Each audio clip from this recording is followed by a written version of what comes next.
Hello students, let's understand today about the stereoisomerism. So there are two parts in this stereoisomerism, that is optical isomerism and geometrical isomerism. So what is stereoisomerism? Stereoisomerism is actually the mechanism in which the two compounds have same molecular formula but their uh, configuration or the spatial arrangement, and in that case only they differ, otherwise they are same.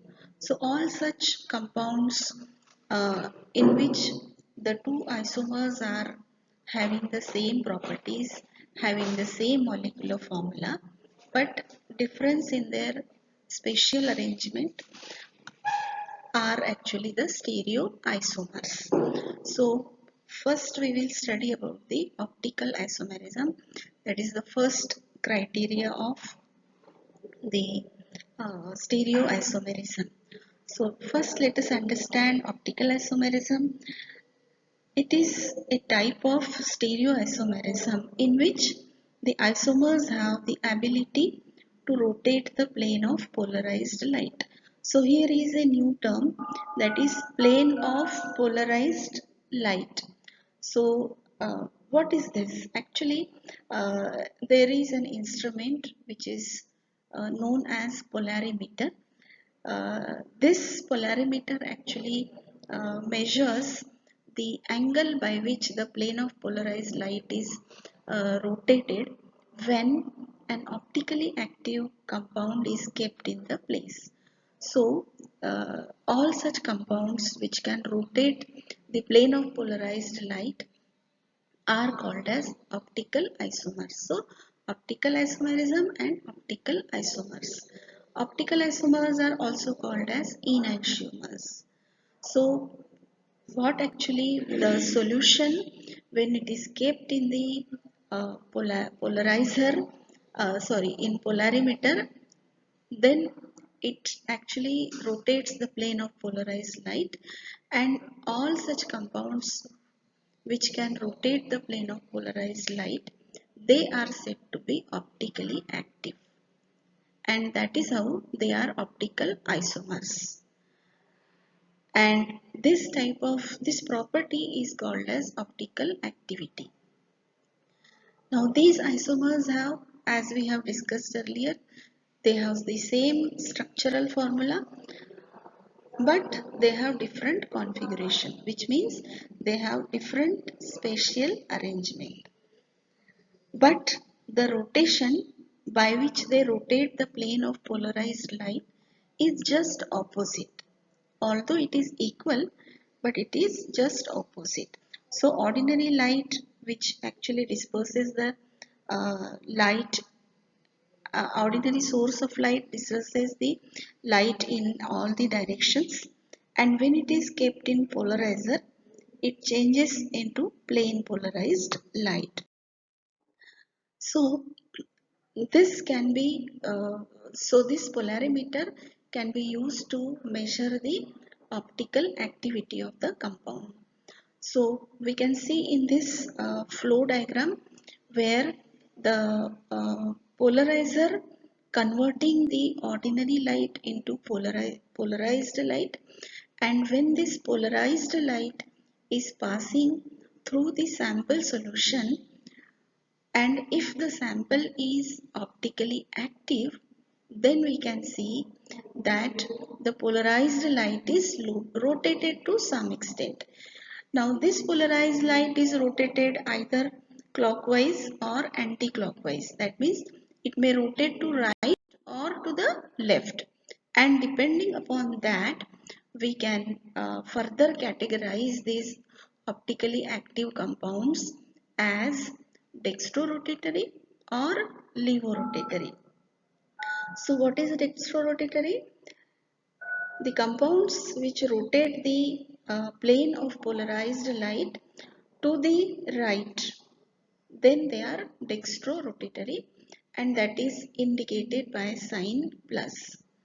And those compounds which rotate the plane of polarized light to the left, then they are all levorotatory, and that can be indicated by negative sign. There are two more terms which are important to study: observed rotation and specific rotation. Now, observed rotation means the magnitude of rotation of plane polarized light by any optically active compound is called as observed rotation. The rotation which we are observing through the instrument, that is observed rotation.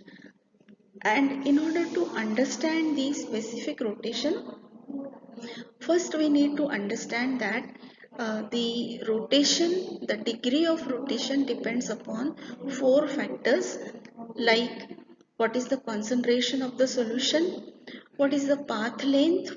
Path length means the polarizer tube's length, then the temperature, and finally wavelength of light. So with this we can define specific rotation as the rotation produced by solution of length 10 centimeter and unit concentration for the given wavelength of light at the given temperature. So here in this definition we can clearly understand that the rotation is measured by keeping the length constant 10 centimeter, concentration constant 1 gram per ml, and the given wavelength of light, and also at a given temperature. So all these three factors are kept constant, and then the value of specific rotation, value of rotation which is produced is called as specific rotation, and this can be calculated by the formula alpha, which is at a given T, that is temperature, and lambda, that is wavelength, is equal to observed rotation divided by length of the units into the concentration of the solution in gram per ml. That is about the specific rotation and observed rotation. Next is the racemic mixture. So just imagine, now we understood optical isomers are dextrorotatory and levorotatory. So if we make a mixture of these two compounds, if these two isomers are mixed in equal amount, and if we measure the optical activity, or if we measure the rotation by keeping in the polarimeter, we can see that these both of the isomers will not rotate the plane of polarized light, and such mixture is called as racemic mixture, because this mixture contains 50% of dextrorotatory and 50% of levorotatory compound, and hence the resultant solution of the mixture will not rotate the plane of polarized light. As we understood previously, that optical isomers have the same physical properties like melting point, boiling point, density, etc., and also they have same specific rotation. But what is the difference? They rotate it just by opposite direction. That means one isomer is plus and another is minus. That means one is D and another is L. Then let's understand about elements of symmetry. The first is plane of symmetry, and another element of symmetry is the center of symmetry. So plane of symmetry is the plane which divides an object into two symmetrical halves. That is called as a plane of symmetry. We can see here few diagrams like this hat. If we draw a line from the center, it is dividing this hat into two equal halves. Likewise, in this spoon we can see then a circle. So all these objects, if we draw a line from the center, and if it divides into the object into two halves, then that line is called as a plane of symmetry. And attached to this is another new term. If an object is having plane of symmetry, then it is called as achiral. And any object which does not have the plane of symmetry is called as chiral. So like the objects, there are chemical compounds also that have the plane of symmetry. So we will take that examples also, but before that we will understand the center of symmetry. Now as the name center means, it indicates something like point, right? So center of symmetry in the molecule is said to exist if we draw a line from any atom or group to this point and then extend to an equal distance beyond this point, which makes the compound into two equal halves, is called as a center of symmetry.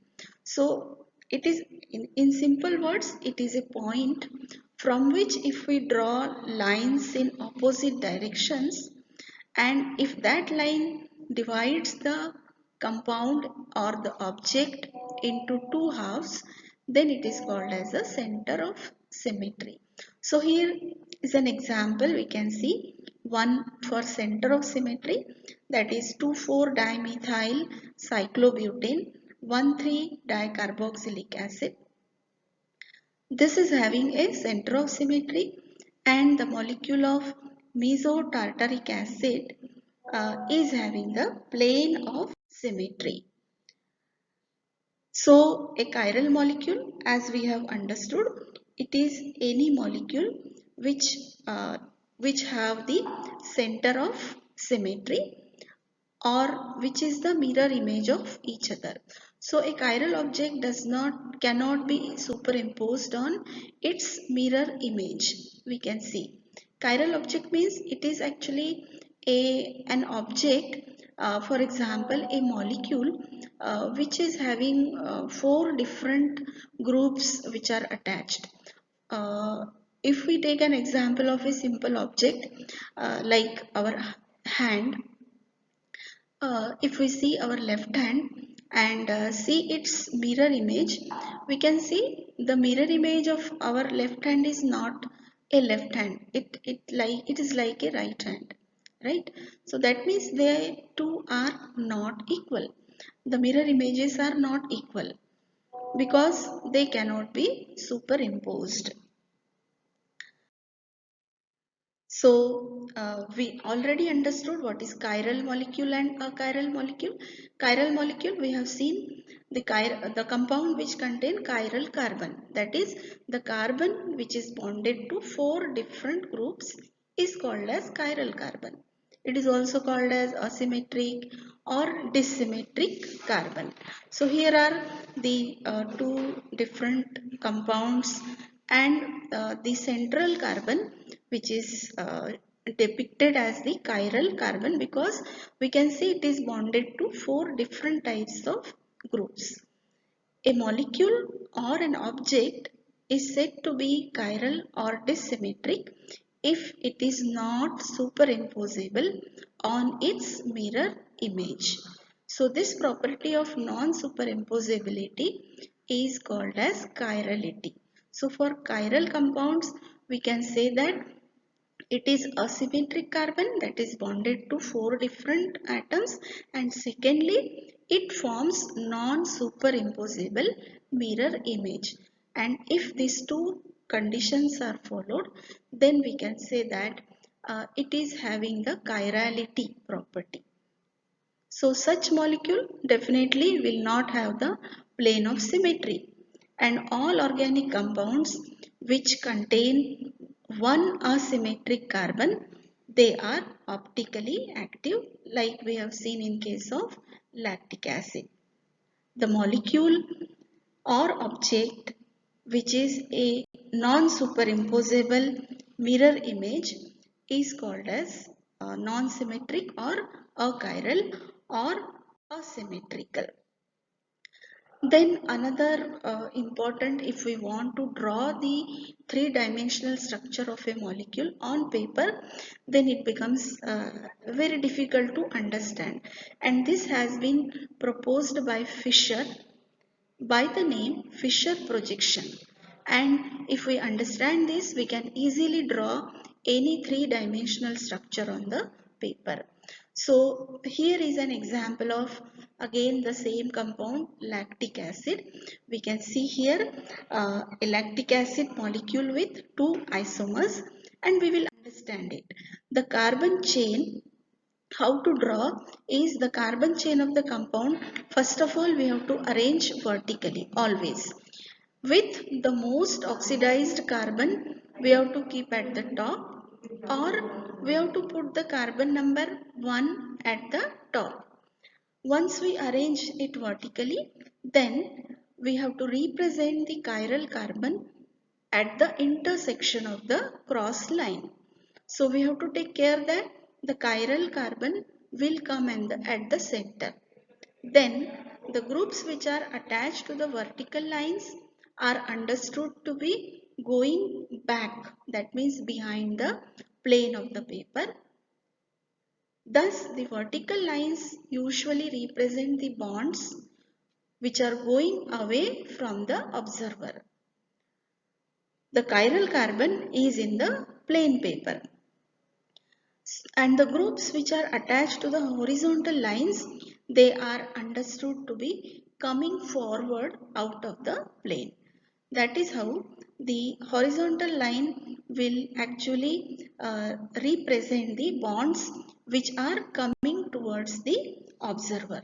So this Fisher rule will easily able us to draw the structure of any three-dimensional compound. So again we will just revise what are the conditions of optical isomerism. The necessary condition is the molecule should exhibit the optical isomerism, that it should be asymmetric, that is the molecule should not be superimposable on its mirror image. And this symmetry, which is also called as chirality, results from the presence of chiral carbon atom. Most of the compounds which contain chiral carbon atom, they will show optical isomerism, but this is not true because there are two conditions, right? Even if they contain chiral carbon, their mirror images should be non-superimposable, right? So some compounds with asymmetric carbon being achiral, they will show optical isomerism. This is just opposite, like in case of mesotartaric acid. So there are certain compounds which have no chiral carbon, but but because they are dissymmetric, they show optical isomerism. So there are only few exceptions. Okay, the compound, even though not having chiral carbon, they have optical isomerism, and the compounds which have chiral carbon, but still they are not optically active. So I hope you understood this. There are few practice questions for you. You can try this, like define optical isomerism. We have studied many times. Then optical isomers and optical activity. We have to define these three terms, which is equivalent to 3 marks. Then another question is recall plane of symmetry and center of symmetry. We have to explain what is plane of symmetry and what is the center of symmetry. With an example, we can draw one structure. Okay. And another question like illustrate the Fisher projection rules for drawing three-dimensional structure. So three-dimensional structure, how to draw, that is given by this Fisher projection rules, that is easily understood. Likewise, there are certain multiple choice questions like name the carbon atom which is bonded to four different groups. So whether it is chiral or achiral or tetrahedral or saturated, then what is the meaning of dextrorotatory rotation of a plane polarized light, whether it is clockwise, anti-clockwise, horizontal or vertical. So these are very simple type of questions which you can easily answer. Uh, that is what I wanted to explain in this, and these were the references which were followed uh, for this particular topic. So thank you.